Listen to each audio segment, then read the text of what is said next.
आपल्या घरातील भांडी विका, पण मुलांना शिक्षण द्या. त्यांना अडाणी राहू देऊ नका.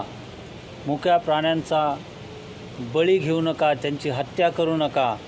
कुठल्याच प्रकारचे व्यसन करू नका की ज्या व्यसनामुळे तुमचे शरीर आणि तुमची संपत्ती याचा नाश होईल. अख्खे गाव झाडून स्वच्छ करणारे असे राष्ट्रसंत गाडगे महाराज यांनी आपल्या वऱ्हाडी भाषेतून काही उपदेश दिलेला आहे. गाडगेबाबांनी स्वतःसाठी एकही घर बांधून ठेवलेलं नाही.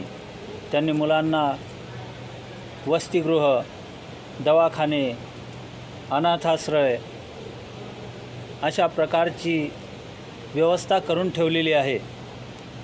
आणि त्यांचा कीर्तनातील जो लोकप्रिय मंत्र आहे तो गोपाला गोपाला देवकीनंदन गोपाला. असेच गाडगेबाबा एका गावात कीर्तनासाठी जातात. दिवसभर त्यांचं त्या गावामध्ये ते गाव स्वच्छ करण्याचं काम करतात. संध्याकाळी त्यांना कीर्तन करायचं असते, पण त्या कीर्तनाच्या आधी ते खूप थकलेले असतात. त्यांच्यासाठी गावातून लोक जेवण घेऊन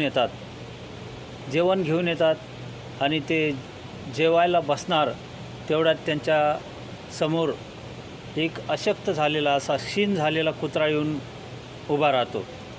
गाडगेबाबांना त्याला पाहून दया येते. ते त्यांच्या जवळचं त्यांना खाण्यासाठी जे आलेलं जेवण असते ते त्या कुत्र्याला देतात. गाववाले विचारतात, बाबा हे जेवण तुमच्यासाठी आणलं होतं, तुम्हाला भूक लागली असेल त्यासाठी आणलं होतं आणि तुम्ही ते कुत्र्याला दिलं. बाबा म्हणतात, ह्या कुत्र्यामध्ये देवाचा अंश असतो. त्याने जर खाल्लं तर त्यातच माझं पोट भरलं असं मी समजतो. त्यामुळे प्राणीमात्रावर दया करा. जे मुके प्राणी आहेत त्यांची हत्या करू नका.